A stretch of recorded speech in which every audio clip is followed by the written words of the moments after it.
Good morning everybody and welcome to Black Pig Printmaking Studios here in Frome in Somerset in the UK. I'm Chris Pig and today I want to be talking to you about posture and your working environment in general. There's no right or wrong way to do anything with this.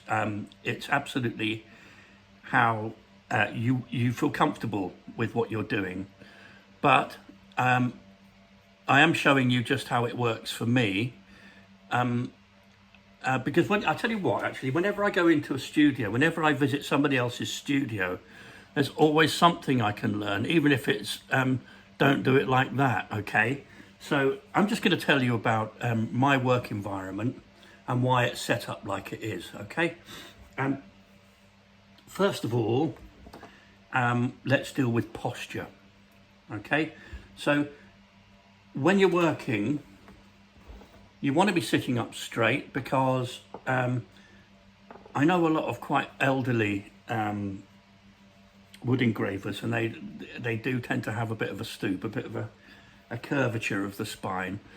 So in the best will of the world, you can't avoid bending over your work sometimes, but if you've got a straight back, that kind of helps with the process.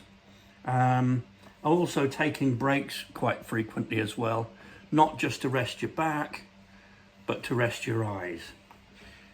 Now, the way that I've got this set up today, the way I've got the camera set up, makes me slightly less like a corpulent little gnome, which I am, a corpulent little gnome, and you can see that this is a beautiful drawing board, by the way, even.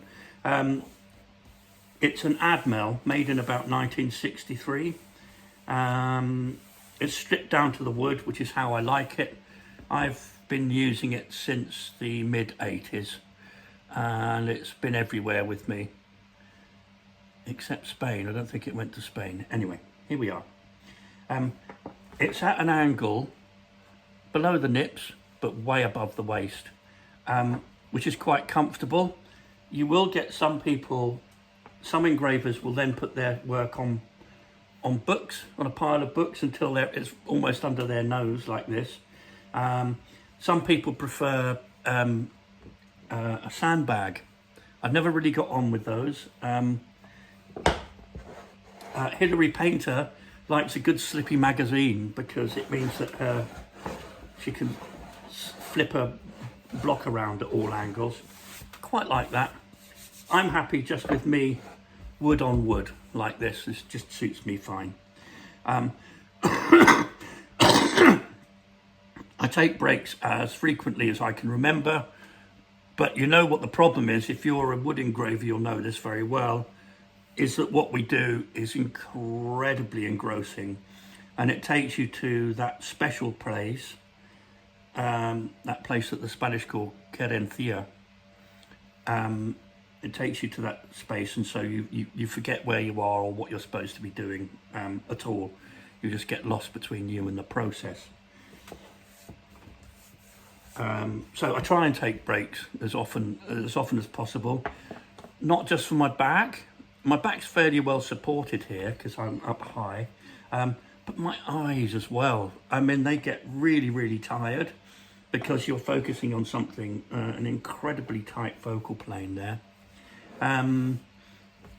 So that's that. Now, when it comes to illumination, when it comes to magnification, I used to have something called a loop, which is a magnifying glass on a gooseneck so that you could position it in.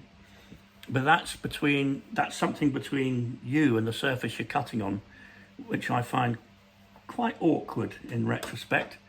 So these days, what I use is just a pair of God, fucking hell, that makes me look ridiculous, doesn't it? Anyway, reading glasses. These are 3.5s, I think, and they work perfectly, and that's all I need. And that's all that I supply in the studio, because it seems to suit most people. Another thing you'll need this little fella is a gooseneck LED, right? I sometimes think if our Victorian brothers and sisters could have had these, what a difference it would have made to their work. Because I'm just trying to position it now. It means you can get a raking light on what you're doing, so that you can see the cutting angles. It's just a matter of that, really. So that's my localized light, and then for generalized light, I just have an ordinary light bulb hung low, so that it's hanging over the desk like this. So that's about it, really. Probably a gooseneck LED. I can't see how you would work without that. Lots of people use loops, but I swear by glasses. And that'll do me. This is pretty comfortable for about, I don't know, 8 hours at a stretch. Not that I get 8 hours uninterrupted these days very often. Yeah, so that's the way that I do it. This is going to be a series of quite a few YouTube films now, because I need to up my profile a little bit, so the universe tells me. If you do like this video, then press a like and subscribe to me as well if you like. That always helps get things moving, doesn't it? As if I know what I'm talking about when it comes to that. Anyway, bye from Black Pig for now. There'll be more coming. Take care.